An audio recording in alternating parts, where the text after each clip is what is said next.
नमस्कार दोस्तों, स्टार्ट करते हैं इंग्लिश का 5th session, volume 5th of errors. Right, 4th session हम लोग कर चुके हैं। मैं आशा करता हूं और विश्वास करता हूं कि आपको वो चारों सेशन समझ में आए होंगे। Those all 4 sessions were good for you, were healthy for you guys. ये सेशन आपके लिए निकाले जा रहे हैं जितने भी स्टूडेंट्स आरआरबी के लिए हैं, जिन स्टूडेंट्स के हाल फिलहाल में एग्जाम्स हैं दोस्तों, ये errors previous years based papers में निकाले जा रहे हैं। यदि आपको कोई भी चीज क्लियर नहीं होती या आपको कुछ और भी पूछना है तो आप please right down on the comment box so that very soon I can come with the answers of yours. Right everybody, तो कोशिश करें इनको समझने की। मेरी कोशिश पूरी है कि मैं आपको हर एक चीज बहुत डिटेल्ड मैनर में समझा सकूं। क्लियर? तो स्टार्ट करते हैं बिना डिले के हुए आज की ये वीडियो। क्या है वो 15 एरर्स आज की 5th वॉल्यूम में। आइए स्टार्ट करते हैं।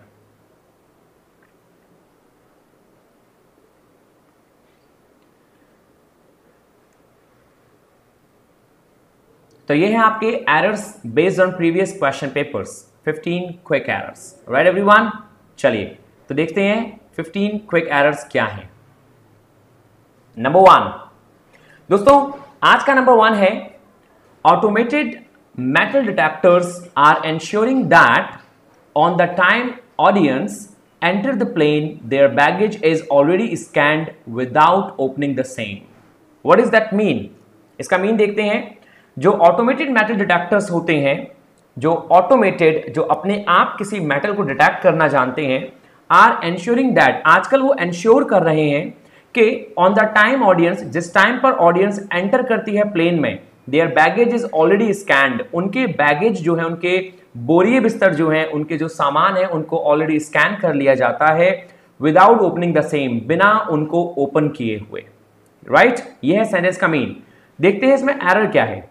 सेंटेंस कहना चाह रहा है दोस्तों ऑटोमेटेड मेटल डिटेक्टर्स। तो आपने देखा ऑटोमेटेड मेटल डिटेक्टर्स में कोई एरर नहीं है क्योंकि सेंटेंस आपका बहुत सिंपल है। यहां पे आपसे सेंटेंस कहना चाह रहा है automated metal detectors. Just a minute. हाँ, यहां पे आपसे सेंटेंस कहना चाह रहा है ऑटोमेटेड मेटल डिटेक्टर्स। तो यहां मेरे नाम से कोई एरर नहीं होना चाहिए। मेटल डिटेक्टर्स आर, सिंपल सा है, बिल्कुल नाउन यूज हुआ है, डिटेक्टर्स और ऑटोमेटेड एडजेक्टिव हो गया है जो मेटल को दिखा रहा है। तो दोस्तों ऑटोमेटेड मेटल डिटेक्टर्स, ऐसे मेटल डिटेक्टर्स जो कि ऑटोमेटेड है, आर एंश्योरिंग, वो एंश्योर कर रहे हैं दैट ऑन द टाइम। दोस्तों आपको मालूम होगा कि ऑन द टाइम का मीन्स क्या होता है। कोई भी चीज जो समय पर होती है, I am on the time, मैं बिल्कुल सटीक समय हूं। मुझे आपने 5:15 का टाइम दिया और मैं 5:15 पे आपके पास हूं। This is what we call on the time. Right, या हम ऑन का यूज करते हैं जनवरी फरवरी मंथ्स के लिए, ठीक है। लेकिन यहां पे कहना चाह रहा है on the time audience enter the plane. तो भाई प्लेन में जब ऑडियंस एंटर करती है तो भाई कोई कभी एंटर कर रहा है, कोई कभी एंटर कर रहा है, एग्जैक्ट टाइम पे कोई एंटर नहीं कर सकता। तो इसीलिए यहां पे टाइम के लिए ऑन का यूज गलत है। आप ऑन का यूज करते हैं एग्जैक्ट टाइम के लिए, ये ध्यान रखेंगे। तो यहां ऑन ना आके यहां पे आना चाहिए आपका एट द टाइम। सेंटेंस बहुत सिंपल है, यहां पे एट आएगा। सेंटेंस हो गया that at the time audience enter the plane their baggage is already. ये देयर जो है वो किसके लिए आया है? देयर आया है दोस्तों ऑडियंस के लिए। ऑडियंस प्लूरल होता है तो their baggage is already scanned. ये जो इज के संग स्कैन्ड है, थर्ड फॉर्म लगी है, ये क्या दिखाता है कि हम पैसिव वॉइस में यूज हो रहे हैं। दोस्तों इसके संग थर्ड फॉर्म पैसिव वॉइस दिखा रही है आपको, तो कोई घबराने वाली बात नहीं है। तो ये हो गया इज स्कैन, मतलब स्कैन किए जाते हैं पहले से ही विदाउट ओपनिंग द सेम, बिना ओपन किए हुए। ओपनिंग द सेम, आपको मालूम है कि प्रीपोजिशन, विदाउट एक प्रीपोजिशन होता है दोस्तों, और प्रीपोजिशन के बाद यदि कोई वर्ब आती है तब वो हमेशा आईएनजी फॉर्म में आती है। मैं आपको बता दूं फिर से, प्रीपोजिशन के बाद, मैं हर वीडियो में आपको बताता हूं ये बात, प्रीपोजिशन के बाद यदि कोई वर्ब आती है तो वो किस में आती है? आईएनजी फॉर्म में आती है, एक्सेप्ट एक प्रीपोजिशन, और वो है आपकी टू। टू क्या होता है? टू दोस्तों एक प्रीपोजिशन होती है। टू जो है एक प्रीपोजिशन होती है, लेकिन होता क्या है कि प्रीपोजिशन के साथ टू जो है एक इन्फिनेटिव का भी काम करता है। इन्फिनेटिव, राइट, टू इन्फिनेटिव का भी काम करता है। तो टू जब प्रीपोजिशन का काम करता है तो वो में आईएनजी लेता है, लेकिन जब टू इन्फिनेटिव का काम करता है तो दोस्तों टू के साथ वर्ब की फर्स्ट फॉर्म आती है। हम ये चैप्टर अलग से पढ़ेंगे कि टू इन्फिनेटिव का काम कब करता है। अभी आप ध्यान रखेंगे कि यहां पे ऑन के प्लेस पे एट आएगा क्योंकि टाइम एक्यूरेट की बात नहीं की गई है, यहां पे टाइम कोई भी हो सकता है। राइट, आइए स्टार्ट करते हैं नंबर 2। सेकंड कहना चाह रहा है Delhi metros underground tunnels, Delhi metro की जो अंडरग्राउंड टनल्स हैं एंड स्टेशंस और जो स्टेशंस हैं विल बी कंस्ट्रक्टेड, उनको बनाया जाएगा नेक्स्ट हेरिटेज स्ट्रक्चर, अगला हेरिटेज स्ट्रक्चर। हेरिटेज चीजें क्या होती हैं? हेरिटेज का मतलब हो गया, जैसे मैं आपसे बात करूं कि इंडिया के हेरिटेज चीजें क्या हैं, तो भाई ताजमहल है, राइट, हेरिटेज है। हेरिटेज मतलब जो बहुत पुराने समय में बनाया गया था और भारत की धरोहर है, वो एक प्राचीन धरोहर कहलाती है हेरिटेज, राइट। तो यार एक बात बताओ मुझे, इसमें जी बात करी है कि नेक्स्ट हेरिटेज स्ट्रक्चर, ये दिल्ली मेट्रो को प्राचीन भारत की धरोहर कैसे बनाया जाएगा? भाई मेट्रो तो अभी भी आई है ना, तो प्राचीन भारत की धरोहर कैसे हो गई? इसका मतलब यह है कि सेंटेंस का मीन गलत निकल रहा है। यदि हम यहां से लगाते हैं नेक्स्ट हेरिटेज स्ट्रक्चर, सेंटेंस गलत मीन निकाल रहा है, तो सही मीन कैसे निकालेगा? बहुत सिंपल, सही मीन निकालने के लिए आपको सेंटेंस देखना पड़ेगा। दिल्ली मेट्रो की जो अंडरग्राउंड, एपोस्ट्रोफी एस कहते हैं इसको, और एपोस्ट्रोफी एस का मतलब दोस्तों क्या होता है?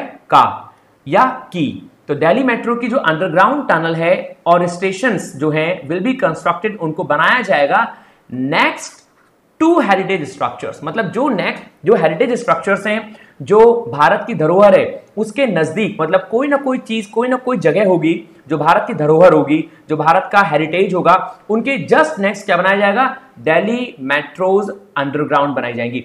मतलब आपने शायद देखा हो कि दिल्ली के जो मेट्रो स्टेशन बनाए गए हैं, जो स्टेशन बनाए गए हैं अंडरग्राउंडली, और जहां वो खुलते हैं वो कहीं ना कहीं किसी ना किसी हेरिटेज पे खुलते हैं।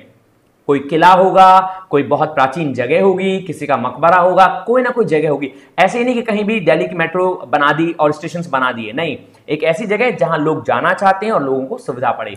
इसीलिए हमने कहा नेक्स्ट टू। हमने टू का यूज क्यों किया?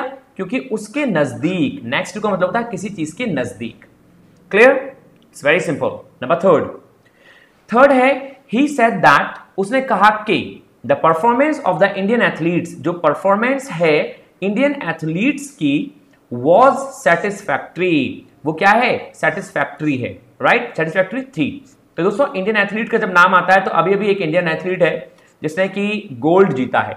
जिसने क्या जीता है? गोल्ड जीता है। तो आप मुझे बताएंगे कि ऐसा कौन सा इंडियन एथलीट है जिसने अभी गोल्ड जीता है और किस जोन में जीता है, किस क्षेत्र में जीता है उसने गोल्ड? भारत को उस पर बहुत गर्व है दोस्तों, राइट। तो you have to write down on my comment box the name of that Indian athlete who won the gold from the side of India, right everybody. तो क्या कहना चाह रहा है? जो ही सेड, उसने कहा कि जो परफॉर्मेंस है इंडियन एथलीट्स की वो सेटिस्फैक्ट्री, वो सेटिस्फैक्ट्री थी एट द एशियन गेम्स में, and they learn a lot from, और उन लोगों ने बहुत सीखा, मतलब जो इंडियन एथलीट्स हैं उन्होंने बहुत सीखा watching top seeded. He said that the performance of the Indian athletes was satisfactory at the Asian games and they learn a lot from watching top seeded players. और उन्होंने बहुत सीखा है किसको? किसे देखते हुए? वॉचिंग, देखते हुए। मैंने आपसे कहा था कि आईएनजी कहां आता है? यदि बिना इज एम आर के किसी वर्ड में आईएनजी लगा हुआ है तो उसका मतलब होता है हुआ, हुई, हुए। तो यहां पे वॉच मतलब देखते हुए किनको? टॉप सीडेड प्लेयर्स, ऐसे प्लेयर्स जो कि बहुत चरमोत्कर्ष पे हैं, जो बहुत ऊंचाई पे हैं इस समय, उनको देखते हुए through action at the grand slam. जो ग्रैंड स्लैम में उनके एक्शन है, ग्रैंड स्लैम जीतते समय वो लोग जो एक्शन लेते हैं, वो लोग जैसे अपना लेकिन फाइनल एक आई शुड से लेकिन कि वो फाइनल प्लेयर की तरह खेलते हैं, मतलब फाइनल प्लेयर की तरह, फाइनल गेम की तरह खेलते हैं। वो अपना पुटअप देते हैं, 120% देते हैं उसमें। तो कहते हैं कि प्लेयर्स थ्रू एक्शन, वो उनको एक्शन को देखते हैं एट द ग्रैंड स्लैम में। तो आप इसको थोड़ा गौर से देखेंगे तो आप जानेंगे। उसने कहा and they learn a lot, और उन्होंने सीखा फ्रॉम वॉचिंग टॉप सीडेड। क्या करके? Watching top seeded. Top seeded मतलब बहुत उम्दा तरह के प्लेयर। यहां ये मैं आपको एक बार हटा के बता देता हूं जिससे आपको क्लियर रहेगा। हाँ, तो सेंटेंस आ गया आपका फिर से, and they learn a lot from, और उन्होंने सीखा a lot from watching top seeded players, जो टॉप पे प्लेयर्स हैं उनको देख के, थ्रू एक्शन। दोस्तों थ्रो का मतलब होता है किसी के द्वारा या उससे गुजरना। जैसे मैंने आपसे कहा थ्रो मतलब होता है किसी से होके आना, इसका मतलब होता है से। जैसे मैं आपसे कहूं the thief came through the window, the thief came through the window, जो चोर जो है वो कहां से आया? वो विंडो से आया। तो थ्रू तो ये होता है, तो यहां पे थ्रो नहीं होना चाहिए, यहां पे थ्रो के प्लेस पे आप यूज करेंगे इन। इनका मतलब क्या हो गया, उनको एक्शन में देखा।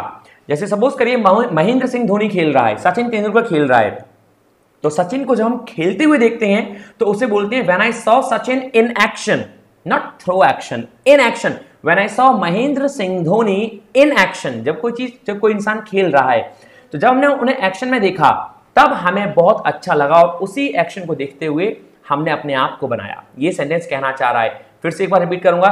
ही सेड दैट, उसने कहा, that the performance of the Indian athletes, जो परफॉर्मेंस है इंडियन एथलीट्स की, वो सेटिस्फैक्टरी, वो सेटिस्फैक्टरी थी। क्यों थी? एट द एशियन गेम्स में। And they learn a lot, और उन्होंने सीखा बहुत कुछ फ्रॉम वॉचिंग टॉप प्लेयर्स, उन प्लेयर्स से जो कि इस समय टॉप पे थे, उनको देखकर, इन एक्शन, उनके एक्शनों को देखकर, एट द ग्रैंड स्लैम में। Is it clear? तो यहां पे थ्रो का मीन बिल्कुल गलत है, क्योंकि थ्रो मतलब से है। Number next, watching the exponential talent. Watching the exponential talent, यहां पे एक्सपोनेंशियल का मतलब होता है बहुत अलग टैलेंट, बहुत ऐसा टैलेंट जो कि बहुत ब्रॉड है, जो कभी कभार देखने को मिलता है। Watching the exponential talent of world cricket was the best things to happen to him. मतलब watching the exponential talent of world cricket के बहुत बेहतरीन टैलेंट को देखते हुए, वाज द बेस्ट थिंग, वो उसके लिए बहुत बेस्ट थिंग थी। कोई इंसान था, उसके लिए वॉचिंग द एक्सपोनेंशियल टैलेंट, जो वर्ल्ड क्रिकेट का एक्सपोनेंशियल बहुत हट की जो टैलेंट है, उसको देखना बहुत बेस्ट थिंग थी टू हैपन टू हिम, जो उसके संग घटित हुई। मतलब उसके जीवन में घटना घटी, और जो घटना घटी वो बता रहा है कि मेरे जीवन की जो सबसे बेहतरीन घटना थी वो क्या थी? वो ये थी कि मैंने क्या देखा? वर्ल्ड क्रिकेट के उस टैलेंट को जो कि बहुत हटके था। ये सेंटेंस का मीन है। एरर क्या है यहाँ पे?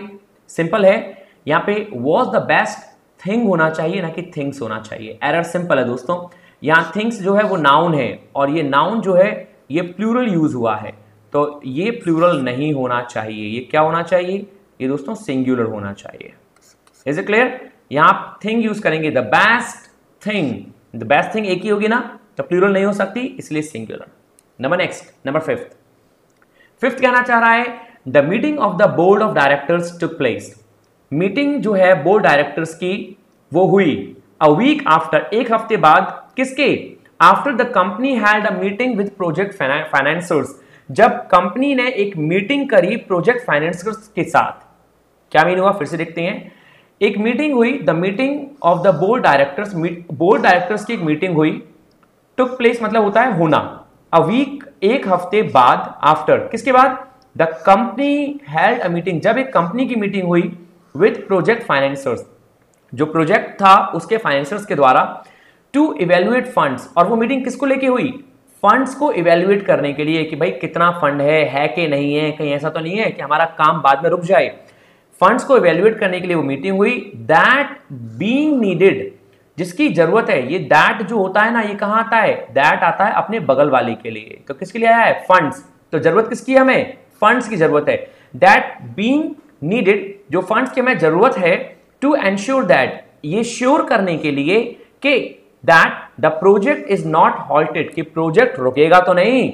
मतलब हमें जो रुपए की जरूरत है उसके लिए एक मीटिंग हुई, और वो रुपए की जरूरत किस लिए थी? कहीं प्रोजेक्ट बीच में रुक ना जाए। फिर से रिपीट कर देते हैं हम लोग एक बार आपके लिए। The meeting of the board of directors took place a week after the company held a meeting with project financers. एक मीटिंग हुई प्रोजेक्ट फाइनेंसर्स के साथ कंपनी की, उसके बाद एक और मीटिंग हुई बोर्ड ऑफ डायरेक्टर्स की, राइट, एक हफ्ते बाद, जिसमें डिस्कशन हुआ टू इवेल्युएट फंड्स, कि वो फंड्स को जांचेंगे, फंड्स को इवेल्युएट करेंगे। दैट बीइंग नीडेड, जो फंड हमें जरूरत है, टू एंश्योर करने के लिए, that the project is not halted, कि प्रोजेक्ट हमारा रुकना नहीं चाहिए, हम पे उतना फंड होना चाहिए। तो दोस्तों एक बात बताइए, दैट बीइंग नीडेड, ऐसा तो कौन सा सेंटेंस होता है, ऐसा कौन सा सेंटेंस है जहां पे दैट के बाद THAT, दैट, या फिर किसी सब्जेक्ट के बाद डायरेक्ट बीइंग आ जाए, डायरेक्ट बीइंग आ जाए? ऐसा संसार का कोई सेंटेंस नहीं हो सकता। यदि आपको बीइंग का यूज करना भी है तो दोस्तों बीइंग का यूज करने के लिए आप यहां पे कोई ना कोई हेल्पिंग वर्ब लगाएंगे। क्यों लगाएंगे? क्योंकि आप इसको ध्यान से पढ़ेंगे। दैट बीइंग नीडेड, बीइंग के संग थर्ड फॉर्म, मतलब पैसिव वॉइस। एक बात बताऊं आपको राज की, वो क्या है? हमारे सबके एग्जाम में सबसे इंपॉर्टेंट चैप्टर होता है पैसिव वॉइस, राइट, एग्जैक्टली। ये बात आप गांठ बांध लें। गांठ कैसे बांधेंगे, इस बात को दिमाग में रख लें। आपको पैसिव वॉइस क्यों कराई जाती हैं? पैसिव वॉइस इसीलिए कराई जाती है हमको कि हम सेंटेंस का मीन निकाल ले जाएं, क्योंकि अधिकतर दोस्तों हमारे एग्जाम में जो सेंटेंस लिखे हुए होते हैं वो पैसिव वॉइस में लिखे हुए होते हैं, और हम पजल भी उन्हीं को पढ़ के होते हैं। हम एक्टिव में अपना जीवन व्यतीत करते हैं, हम एक्टिव में अपना जीवन बिताते हैं, और हमें एक्टिव के मीन आती हैं, लेकिन जैसे ही सेंटेंस पैसिव में आता है हम बौखला जाते हैं, मतलब हमारा दिमाग जो है वो काम करना बंद कर देता है। तो इसीलिए जो जनरल हैं वो ध्यान रखें, जनरल इन द सेंस जो आप लोग इंग्लिश पढ़ते हैं वो ध्यान रखें कि पैसिव वॉइस का आना जरूरी है आपके लिए। राइट एवरीबॉडी, पैसिव वॉइस के द्वारा मीन निकलना चाहिए। तो यही एक सेंटेंस यहां बन रहा है, दैट बीइंग नीडेड, जिसकी जरूरत पड़ रही है हमें, किसकी, फंड की। तो यहां पे हमें हेल्पिंग वर्ब की जरूरत है बीइंग से पहले, और बीइंग से पहले हेल्पिंग वर्ब चाहिए हमें किसके अकॉर्डिंग, फंड्स के अकॉर्डिंग। फंड्स प्लूरल है, इसलिए हम दोस्तों यहां लगा देंगे आर। क्या आ जाएगा, आर आ जाएगा। क्यों आ जाएगा, क्योंकि सेंटेंस जो है दोस्तों वो प्रेजेंट में है। सेंटेंस की देखिए इज लगा हुआ है ना, तो इज प्रेजेंट है, तो यहां पे भी आर आ जाएगा। मैं आपको एक बार फिर समझा देता हूं। The meeting of the board of directors took place a week after the company had a meeting with project financers. Company ने एक मीटिंग करी प्रोजेक्ट फाइनेंसर्स के साथ, उसके बाद बोर्ड ऑफ डायरेक्टर्स की एक और मीटिंग हुई एक हफ्ते बाद, जिसमें इवेल्युएट किया गया फंड्स को दैट आर बीइंग नीडेड, जिसकी जरूरत पड़ रही है, टू एंश्योर, ये एंश्योर करने के लिए, that the project is not halted, कि प्रोजेक्ट जो है वो रोका नहीं जाए किसी भी कंडीशन में, उसके लिए उनको रुपए की जरूरत है, उसे पूरी कर दी जाए। तो that are being needed. I wish and I believe कि आपको क्लियर हुआ होगा। आइए नंबर 6 कह रहा है दोस्तों, the process of revising the figures, जो प्रोसेस है किसी फिगर को रिवाइज करने का, कौन सी figure, figure of taxes, right, जो टैक्सेस की फिगर है, जो टैक्स कर वसूला जाता है उसकी जो फिगर है, to get additional revenue, to get मतलब पाना, एडिशनल मतलब एक्स्ट्रा, रेवेन्यू मतलब कर, एक्स्ट्रा रेवेन्यू पाने के लिए, हैज बिगन, वो स्टार्ट हो चुकी है। तो क्या मीन है इसका, सेंटेंस कहना चाह रहा है आपसे सिंपल दोस्तों, सेंटेंस कह रहा है the process of revising the figures of taxes, जो प्रोसेस है टैक्सेस की फिगर को रिवाइज करने का, टू गेट एडिशनल रेवेन्यू, और ये फिगर रिवाइज क्यों करनी है, क्योंकि सरकार को रेवेन्यू चाहिए एक्स्ट्रा, ज्यादा से ज्यादा, हैज बिगेन, वो स्टार्ट हो चुका है, वो प्रोसेस स्टार्ट किया जा चुका है। तो भैया जो प्रोसेस स्टार्ट हुआ है टैक्स की फिगर को रिवाइज करने का एडिशनल रेवेन्यू के लिए, उस प्रोसेस को स्टार्ट कर चुकी है गवर्नमेंट। तो यहां पे हैज के संग थर्ड फॉर्म लगनी चाहिए। ये बिगिन क्यों लगा हुआ है भाई, बिगिन क्या है, बिगिन है बिगिन की सेकंड फॉर्म, तो क्या होती है, बिगिन, बिगेन एंड बिगन, ये तो होती है। मैं आपसे कहूं बिगिन, बिगेन एंड बिगन, तो BEGAN जो है वो सेकंड फॉर्म है, और बिगन जो है वो थर्ड फॉर्म है। इज इट क्लियर दोस्तों, तो बिगिन, बिगेन, बिगन, तो यहां पे बिगन आना चाहिए ना कि बिगेन। मैं आपको फिर समझा देता हूं, आप लोग सभी ध्यान रखेंगे अच्छे से। एक चीज मैंने आपको बताया सेंटेंस में कि यहां एक वर्ड यूज है जो क्या है, हैज, और हैज का यूज क्या करता है भाई, हैज जो है वो अपने संग थर्ड फॉर्म लेता है। हैज क्या लेता है, हैज लेता है वी थर्ड, और वी थर्ड का मतलब क्या हो गया, वर्ब की थर्ड फॉर्म, वर्ब की थर्ड फॉर्म का मतलब बिगेन की थर्ड फॉर्म, और बिगेन की थर्ड फॉर्म बिगेन, BEGAN नहीं होती है, BEGUN होती है, तो आपको बिगन यूज करना है।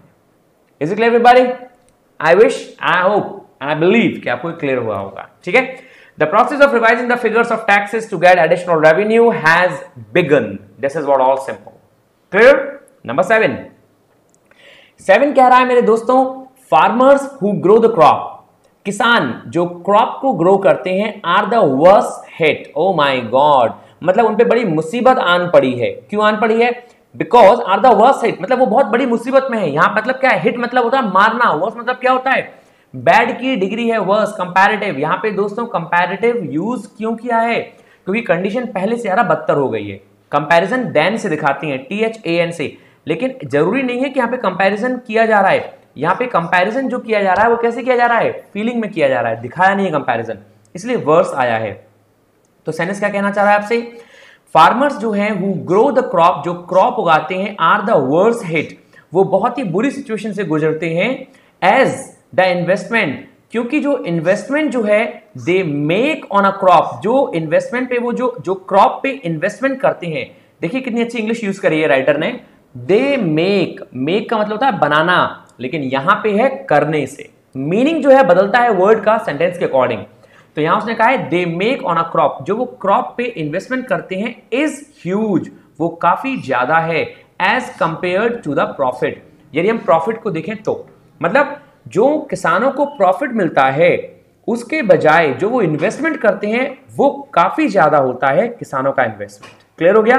तो सेनेस कहना चाह रहा है आपसे farmers who grow the crop, farmers जो क्रॉप ग्रो करते हैं, आर द वर्स हिट, वो बहुत ही बुरी सिचुएशन से गुजरते हैं, एज द इन्वेस्टमेंट, क्योंकि इन्वेस्टमेंट जो है they make on a crop, जो क्रॉप पे वो इन्वेस्टमेंट करते हैं वो बहुत ज्यादा है, as compare to the profit, profit के बजाय, यदि हम प्रॉफिट से कंपेयर करें तो। क्लियर? अब हम देखते हैं दोस्तों एरर क्या है। यहां पे सेंटेंस में कहा farmers who grow the crop are the worst hit, वो बहुत बुरी सिचुएशन से गुजरते हैं। चलो भाई ठीक है। क्योंकि, तो दोस्तों क्योंकि की इंग्लिश एस तो नहीं होती है।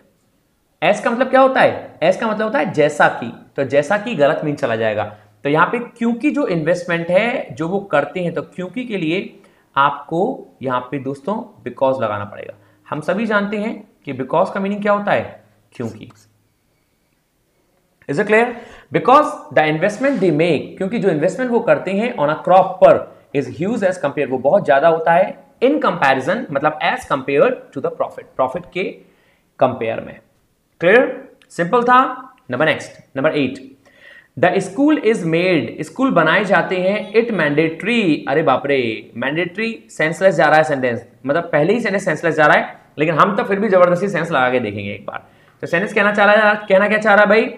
सेंटेंस कह रहा है आपसे the school is made it mandatory, school ने ये बहुत कंपलसरी कर दिया है फॉर पेरेंट्स, पेरेंट्स के लिए क्या कंपलसरी कर दिया है?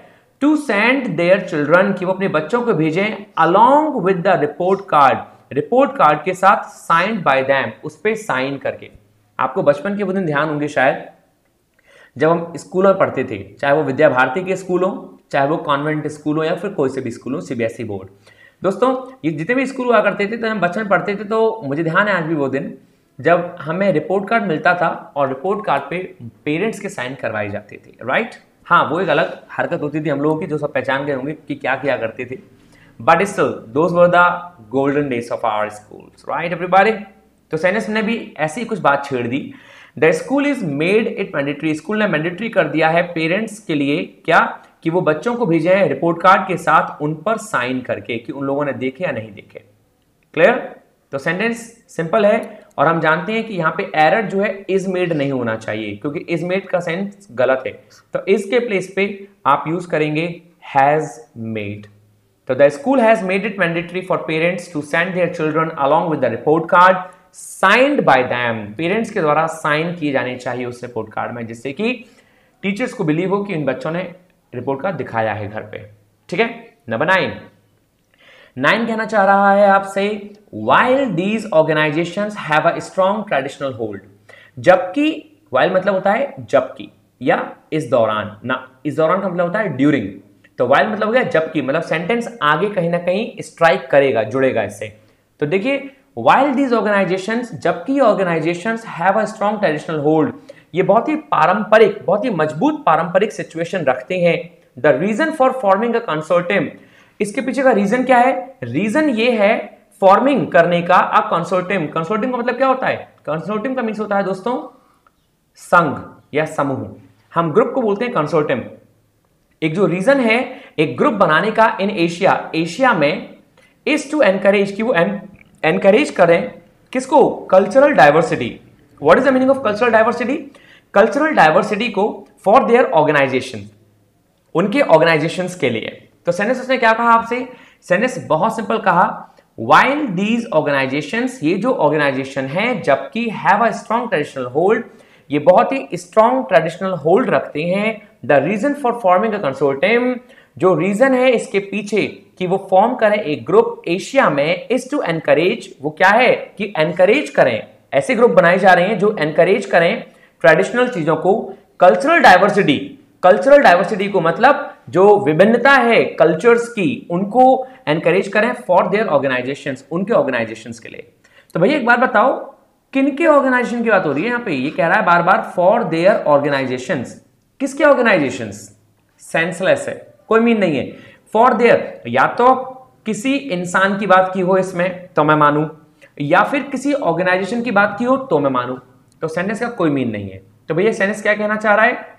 सेंटेंस कह रहा है while these organizations, ये जो ऑर्गेनाइजेशंस है, तो दोस्तों ऑर्गेनाइजेशंस तो खुद में दे रखे हैं, और चूंकि ऑर्गेनाइजेशंस खुद दे रखे हैं तो यहां पे देयर ऑर्गेनाइजेशन के प्लेस पे आना चाहिए these organizations, क्योंकि यहां पे किसी के ऑर्गेनाइजेशन की बात नहीं हुई है, यहां पे तो खुद ऑर्गेनाइजेशंस की बात हुई है, इसलिए सेंटेंस होगा cultural diversity for these organisations. आप सेंटेंस को जब मीन में समझेंगे तो आप समझेंगे कि क्या कह रहा है। मैं आपसे फिर रिपीट कर देता हूं, जबकि ये ऑर्गेनाइजेशंस एक स्ट्रॉन्ग, एक मजबूत पारंपरिक चीजों को रखते हैं, रीजन जो है इसका वो क्या है? फॉर्मिंग अ कंसोर्टियम, कि वो एक ग्रुप को फॉर्म करें इन एशिया में, इज टू एनकरेज, क्या करने के लिए? एनकरेज करने के लिए कल्चरल डाइवर्सिटी, मतलब कल्चरल विभिन्नताओं के लिए, for these organisations, in organisations के लिए। मतलब ये जो ऑर्गेनाइजेशंस हैं इनको हमें ट्रेडिशनली होल्ड, ये ऑर्गेनाइजेशंस ट्रेडिशनली चीजों को रखते हैं, और एशिया में ये क्यों फैलाई जा रहे हैं? क्योंकि कल्चरल डाइवर्सिटी को फैलाएं, जो कल्चरल, जो हमारे देश की परंपरा है या किसी भी देश की परंपरा है उसको बांधे रखें और लोगों को समझाएं। तो यहाँ पे फॉर जो कल्चरल डाइवर्सिटी है वो किसकी है? वो इन ऑर्गेनाइजेशंस की है, तो इसलिए फॉर दीज ऑर्गेनाइजेशंस आना चाहिए। क्लियर? नंबर 10 कहना चाह रहा है the government soon will make, जल्द ही गवर्नमेंट बनाएगी, इट मैंडेटरी, ये चीज कंपलसरी कर देगी गवर्नमेंट। क्या कंपलसरी कर देगी? फॉर ऑल प्राइवेट स्कूल्स, सभी प्राइवेट स्कूल्स के लिए, टू नोटिफाई इन्फेक्शन केसेस, कि वो जज करें इन्फेक्शन केसेस को as soon as they are detected, जितनी जल्दी वो उसको पकड़ लेते हैं। मतलब जैसे ही इन्फेक्शन केसेस मिलते हैं उतनी ही जल्दी वो क्या करें? जैसे ही वो डिटेक्ट करते हैं उतनी ही जल्दी वो इन्फेक्शन केसेस को बताएं, नोटिफाई करें। The government soon will make it mandatory, government in चीजों को क्या करेगी? मैंडेटरी कर देगी। Is it simple? तो गाइस सेंटेंस ने आपसे एक बहुत ही सिंपल लैंग्वेज में कहा गवर्नमेंट जल्दी मैंडेटरी, कंपलसरी कर देगी सभी प्राइवेट स्कूल्स के लिए कि टू नोटिफाई इन्फेक्शन केसेस, कि वो राइट डाउन करें, वो नोटिफाई करें, नोटेड डाउन करें इन्फेक्शन केसेस को as soon as they are detected, जैसे ही उनको वो केसेस पाए जाते हैं। ये मीन है। तो भैया क्या एरर है? दोस्तों यहाँ पे जो वर्ड यूज हुआ है सून, ये सून एक एडवर्ब है, और ये एक ऐसा एडवर्ब है जो पूरे सेंटेंस को क्वालिफाई कराता है, और चूंकि पूरे सेंटेंस को क्वालिफाई कराता है इसीलिए ये सेंटेंस में आगे आता है। तो सेंटेंस होना चाहिए soon the government will make it mandatory, sentence होना चाहिए soon the government will make it mandatory, soon आगे आएगा और the government will make it mandatory पीछे आएगा। क्लियर? क्यों आएगा?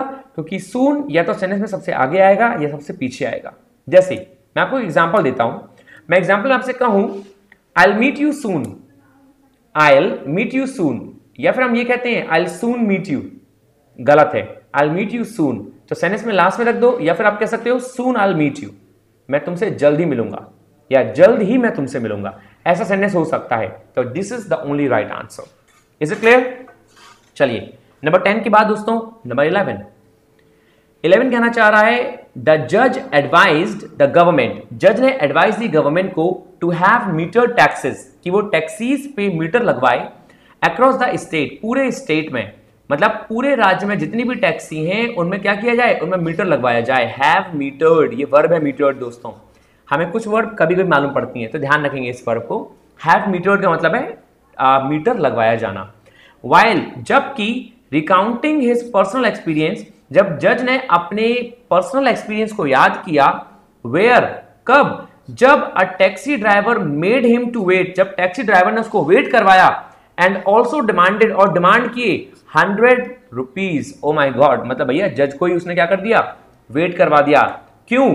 क्योंकि मीटर नहीं हुआ करते थे उन दिनों, और जब मीटर नहीं हुआ करते थे तो जो भी अनाप शनाप रुपए होते थे वो मांगा करते थे, तो इसीलिए उनको वेट करना पड़ता था। भाई साहब इतने नहीं लगेंगे, मैं तो वहां से आया हूं, मैं तो भाई फलानी जगह से आया हूं, तो 5 रुपए देता हूं।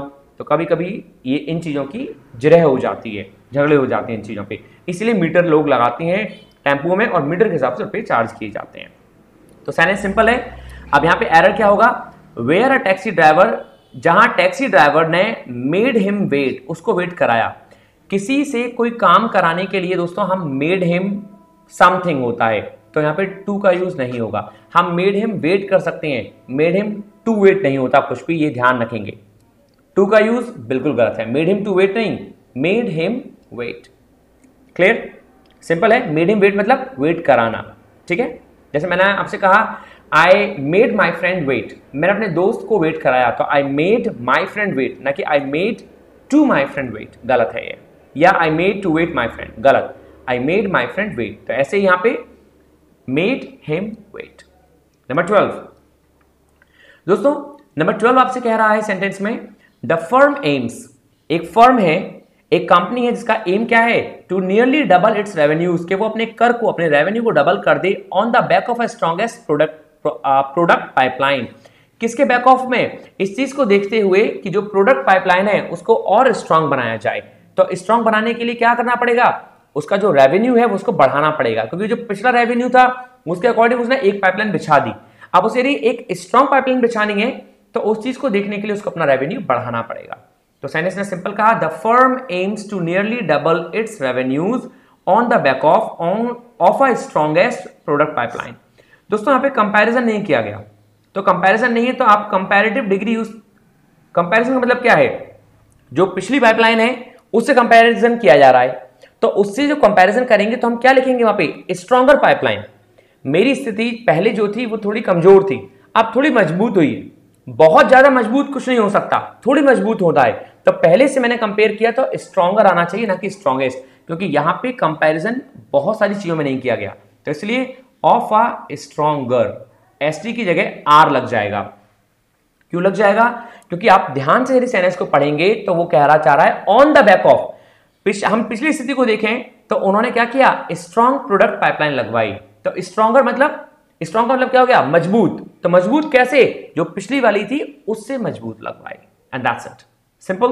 नंबर 13 कह रहा है दोस्तों in a first of its kind study, पहली बार इस प्रकार की स्टडी में अ टीम ऑफ रिसर्चर्स, जो टीम है रिसर्चर्स की, हैव ट्राइड, उसने कोशिश की, to grow new stem cells, कि वो नए प्रकार के स्टेम सेल्स जो कि कानों में होते हैं इन द ईयर, उनको क्या करे, ग्रो करे, दैट गेट्स डैमेज, जो डैमेज हो जाते हैं विद एज, एज के साथ। वाव, हमारी साइंस भी इतनी मजबूत है ना दोस्तों, जो समय के साथ, एक एज के साथ कुछ चीजें, जो कोशिकाएं जो मर जाती हैं, हमारी साइंस चाह रही है कि उनको दोबारा ग्रो किया जा सके। जैसे ये है कि जितने भी वृद्ध लोग हैं उनको परेशानी ना हो, राइट। तो एरर क्या है देखते हैं। In a first of its kind study a team of researchers have tried. दोस्तों अ टीम है, अ टीम क्या है, सिंगुलर है, और सिंगुलर के लिए हम हैव का यूज नहीं करते, क्या यूज करते हैं, हम यूज करते हैं हैज का। तो आप यहां पे हैज लगाएं ना कि हैव, क्योंकि अ टीम सिंगुलर है। नंबर 14, तो भाई नंबर 14 क्या कह रहा है आपसे, देखते हैं। नंबर 14 कह रहा है कॉन्ग्रेचुलेशन। 14 कहना चाह रहा है आपसे इफ सक्सेसफुल, यदि सक्सेस मिलती है, यदि सक्सेसफुल होते हैं, the research could pave the way towards, तो एक रिसर्च करी जाएगी, एक रिसर्च रखी जाएगी किसकी तरफ, टुवर्ड्स द प्रिवेंशन, रोकथाम की तरफ। किसकी रोकथाम, in untimely deaths due to fatal disease, जो मौके पर इंसान मर जाता है, अनटाइमली, मालूम नहीं होता कि कब मरने वाला है, वो मर जाता है, किस कारण से, ड्यू टू फेटल डिजीज, घातक बीमारियों के कारण से। पहले दोस्तों बहुत सारी बीमारी ऐसी होती थी जो घातक होती थी, लेकिन चूंकि डॉक्टर्स को पता नहीं होता था ये बीमारी क्या है। अब क्या हुआ, अब रिसर्च हुई उन पे और लोगों को मालूम पड़ने लग गया धीरे धीरे कि ये क्या है, और इन रिसर्च के हिसाब से अब इनके रोगों की जो है वो रोकथाम की जाने लगी। तो इसीलिए उसने कहा कि इफ सक्सेसफुल, यदि सक्सेस मिलती है, सक्सेसफुल होता है, तो research could pave the way, एक रिसर्च रखी जाएगी टुवर्ड्स द प्रिवेंशन, रोकथाम की तरफ, इन अनटाइमली डेथ्स, ऐसी डेथ्स जो कि किसी भी टाइम हो जाती हैं, ड्यू टू, किस कारण से, ड्यू टू, ड्यू हमेशा टू लेता है, फेटल डिजीज, किस कारण से भैया, फेटल डिजीज के कारण से, मतलब बहुत भयंकर बीमारियों के कारण से। क्लियर। यहां पे एरर क्या है दोस्तों, सिंपल है, प्रिवेंशन मतलब होता है बचना, किससे, किसी चीज से, तो रोकथाम है, प्रिवेंशन इन नहीं लेता, तो क्या लेता है, प्रिवेंशन अपने संग फ्रॉम लेता है। दोस्तों प्रीपोजिशन के एरर्स ना थोड़े काफी होते हैं, लेकिन इजी होते हैं। कुछ प्रीपोजिशन फिक्स होती हैं जो फिक्स जगह आती हैं, तो आपको ध्यान रखना है कि कौन सी प्रीपोजिशन होती है जो फिक्स आती हैं, तो प्रिवेंशन फ्रॉम लेता है। क्लियर। एंड द लास्ट देखते हैं 15 कौन सा है। तो भाई लास्ट है हमारा आज का, after a complaint was filed, जब कंप्लेंट फाइल कर दी गई थी उसके बाद the police teams was given, the police team को दिया गया the photograph of the accused, photograph of the accused मतलब अपराधी का, from the CCTV footage, CCTV footage से, रिकॉर्डेड एट द होटल, जो होटल में रिकॉर्ड हुआ था। क्लियर? सेनेस ने कहा after a complaint was file, जब कंप्लेंट फाइल की गई थी, the police teams was given, the police team को दिया गया था the photograph of the accused, एक अपराधी का, फ्रॉम द सीसीटीवी, कौन से अपराधी का? जिस अपराधी को सीसीटीवी फुटेज में रिकॉर्ड किया गया था होटल के। सिंपल। तो दोस्तों यहां एक वर्ड यूज है द पुलिस टीम्स, और द पुलिस जो है वो प्लूरल होता है, और फिर भी टीम्स लग गया तो प्लूरल है, तो यहां पे वॉज नहीं आना चाहिए। क्या आना चाहिए? वेयर। इसीलिए आप यहां पे वॉज के प्लेस पे वेयर यूज करेंगे, WERE, were, right. After a complaint was filed the police teams was given मतलब were given the photograph, the police team को फोटोग्राफ दिया गया, the police team were given. Is it clear? Were given दोस्तों verb के साथ given लगा है तो ये क्या बन गया? Passive voice. आपको मालूम पड़ रहा होगा पैसिव हमारे एग्जाम के लिए और हमारी लाइफ के लिए कितने इंपॉर्टेंट हैं। देखिए ऊपर भी देखिए वॉज फाइल्ड, ये भी पैसिव वॉइस है। एक्चुअल में आधे से ज्यादा जो सेंटेंस आती है ना, चाहे पैसेज हो, चाहे अरेंजमेंट हो, चाहे हमारे एरर्स हो, वो पैसिव वॉइस में आते हैं। कभी गौर करके देखिएगा, और पैसिव वॉइस में हम अटकते हैं। तो यदि आप करना चाहते हैं पैसिव वॉइस तो नेक्स्ट वीडियो में, नेक्स्ट इन द सेंस मैं बहुत जल्द पैसिव वॉइस के संग लाऊंगा आपको एक वीडियो, और वो वीडियो खास इसीलिए होगी क्योंकि पहली बार वो एक ऐसी वीडियो निकलेगी यूट्यूब की हिस्ट्री में जो आपको मीन के साथ निकाली जाएगी। पैसिव वॉइस के साथ हम कैसे सेंटेंसों का मीन बदलते हैं और कैसे लाते हैं सेंटेंसेस के मीन को, राइट, जो कि आपके लिए बहुत इजी पार्ट होगा। फिनिश करते हैं यहाँ पे आज की क्लास। मुझे खुशी है कि हमने 15 एरर्स किए। आज फिर से ये क्लास हमारी कंटिन्यू रहेगी। मैं प्रार्थना करता हूं इस चीज की भगवान से कि कंटिन्यू रहे और आप इससे सीखते रहें। यदि कहीं कोई डाउट्स है तो please right down on my comment box, please please please. यदि कोई फीडबैक है तो प्लीज जरूर लिखें, जिससे है कि मैं इम्प्रूव कर सकूं और आपके लिए नई नई चीजें ला सकूं। ठीक है दोस्तों, तो थैंक यू फॉर टुडे। ध्यान रखें अपना, stay hungry, stay happy and stay tuned with me, right. Thank you, नमस्कार।